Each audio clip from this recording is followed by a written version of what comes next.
So I just want to kind of go over exactly what happened with Canada. Sure. In my opinion, I don't think there was anything classified in there. And we'll get to the summary of this real quick. But basically, we released an episode with Dallas Alexander, the Canadian JTF-2 sniper, and which had real footage in it.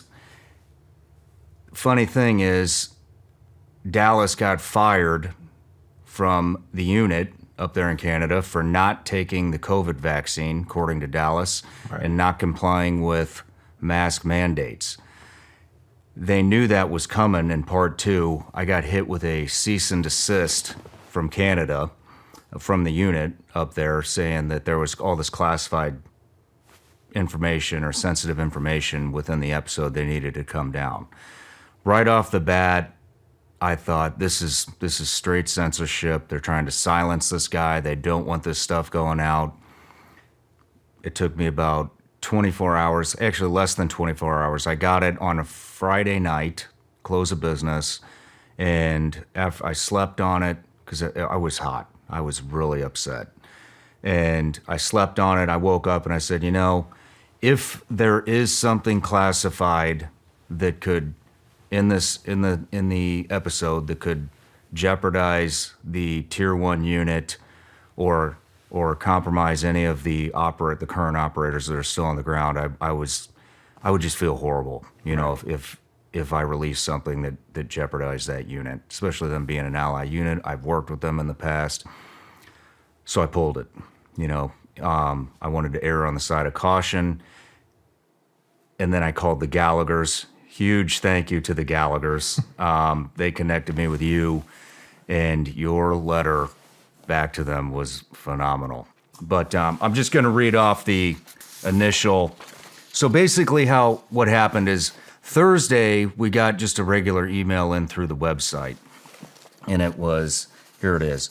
Good afternoon.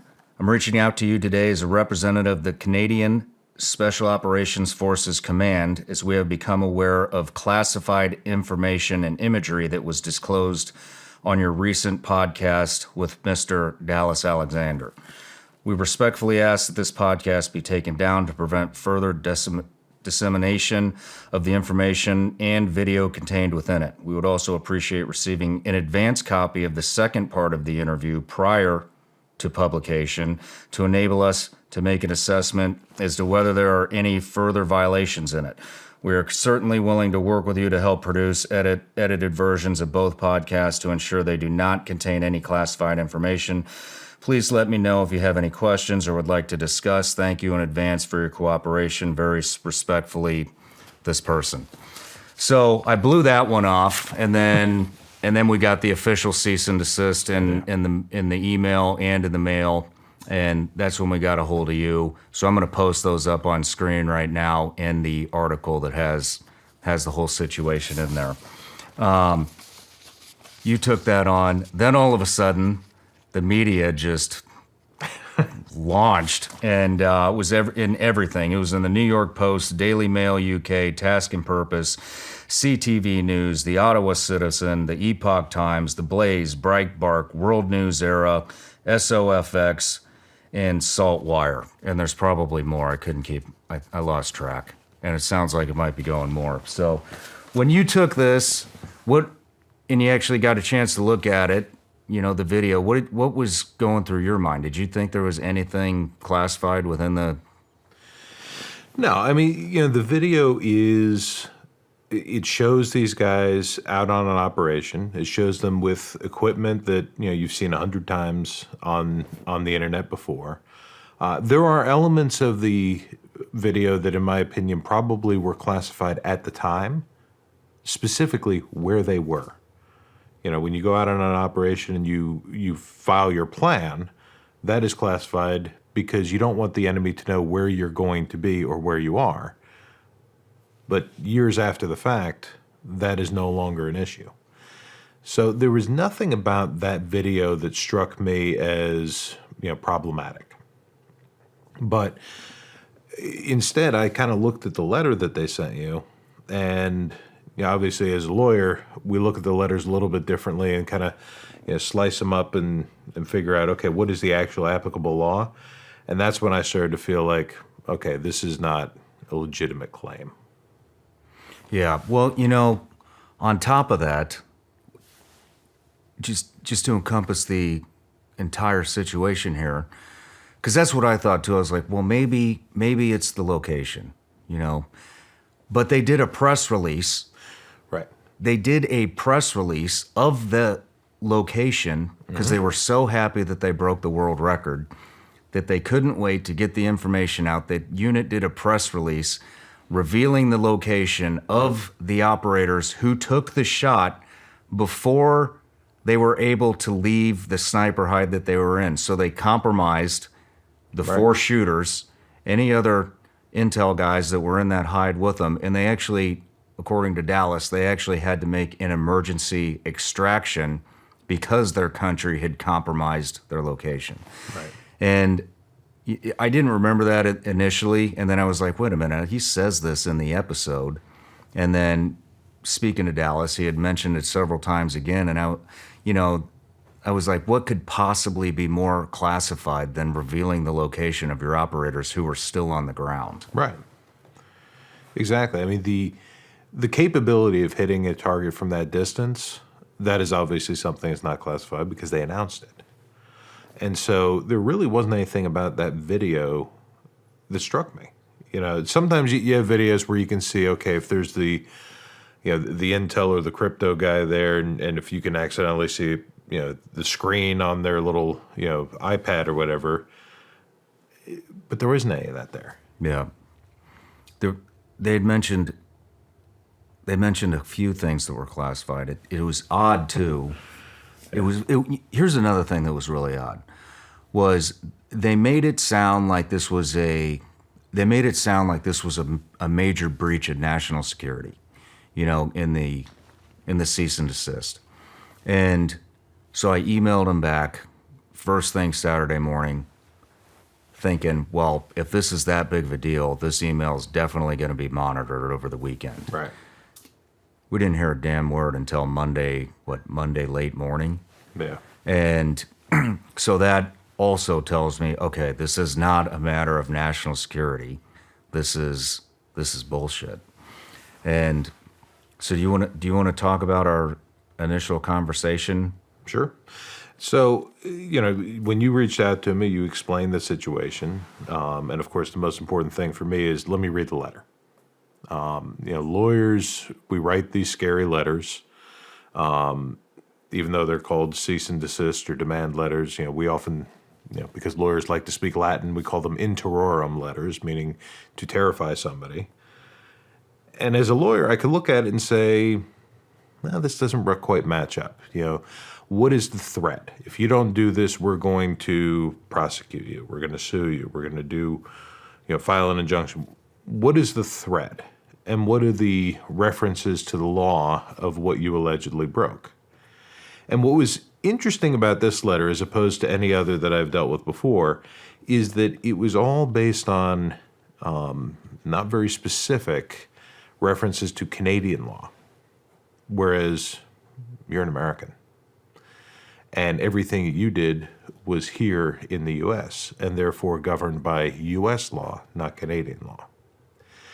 And so one of the things that immediately jumped out at me was the conflict between the Canadian standard and the U.S. standard, because the idea that a government would demand a journalist to take something down because it's classified, that's something that's been well litigated in this country. It was something that was brought up during the Vietnam War over the Pentagon Papers, and it went all the way to the Supreme Court, and the Supreme Court said the First Amendment, freedom of the press, trumps any governmental interest in keeping something classified. So the government can't censor the media based on something allegedly being classified. And of course, you and I spoke about it at the time, that one of the things that they said in there is that this video is the property of His Majesty the King. That is the wrong thing to say to an American. That's exactly what you said to me at the time. You said, that's the wrong thing to say to an American. I said, well, actually, Shawn, it's even better than that, because your defense to this is contained within the First Amendment to the Constitution, which is the document that we wrote after we decided we don't want to be subject to His Majesty the King anymore.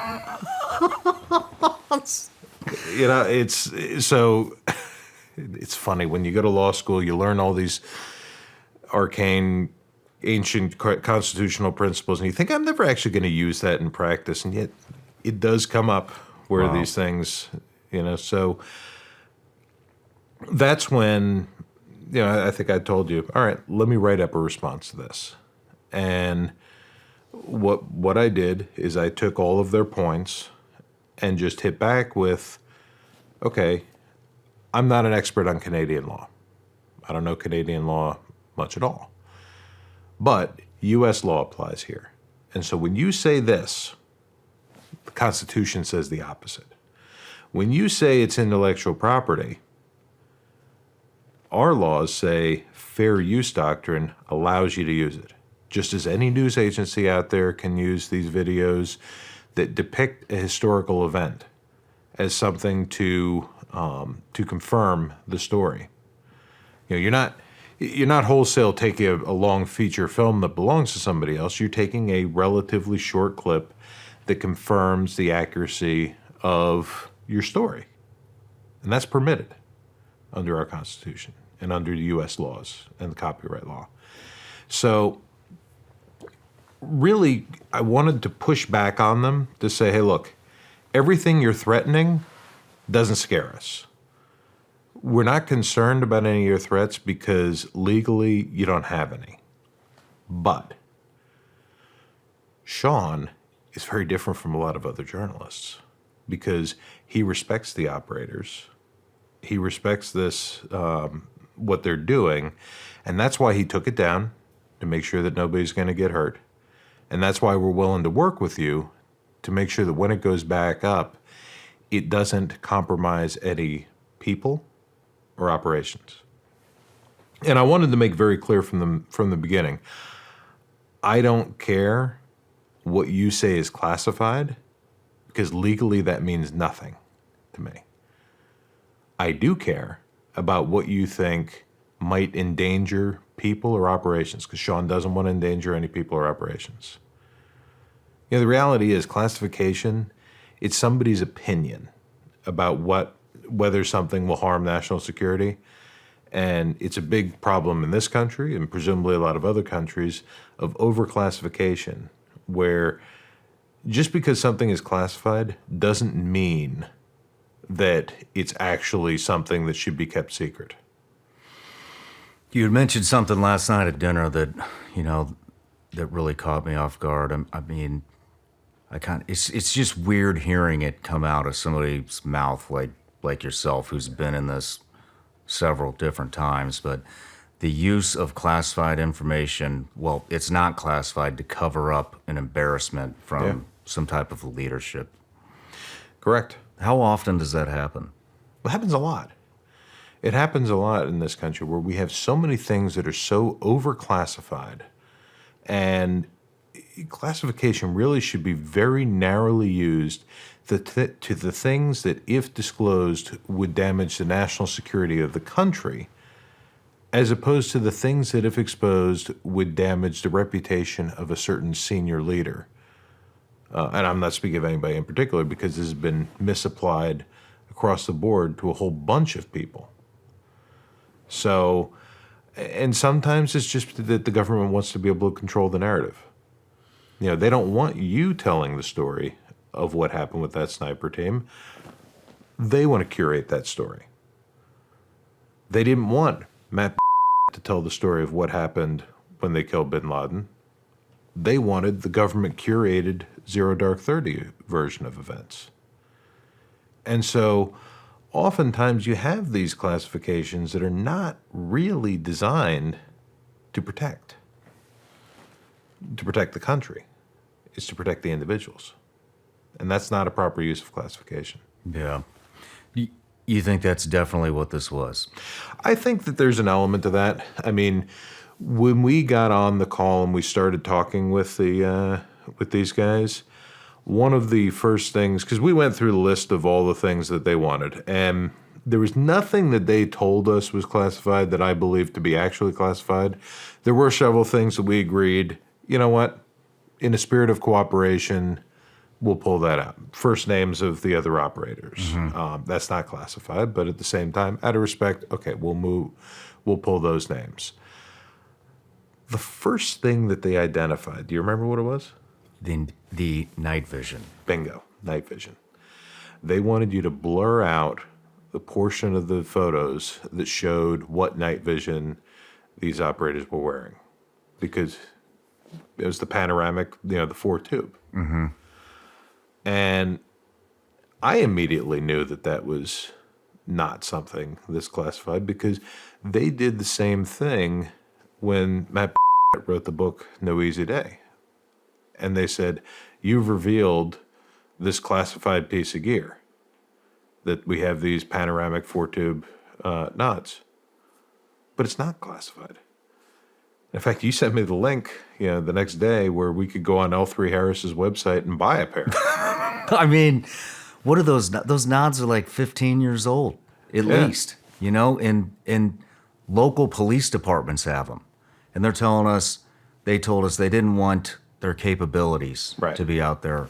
And it was, man, I got to be honest, if you don't have this capability by now, and you're the tier 1 unit, foreign and domestic in Canada, that's pretty embarrassing. It is. And, the concept that, well, we don't want the bad guys to know that we can see them at night that well. With all of the interrelation between the Canadian and the U.S. forces and anybody else, they may not know which unit's going to come through their door at night. But I think that they all have a pretty good idea that there is going to be some tier 1 unit that could come through their door in the middle of the night and see everything. Hey everybody, I'm Shawn Ryan. Click here to subscribe to the Shawn Ryan Show YouTube channel for the hottest and most compelling interviews that you will not see anywhere else. I've also made a playlist of all the previous SRS episodes so they're easy to find. You can find that right here.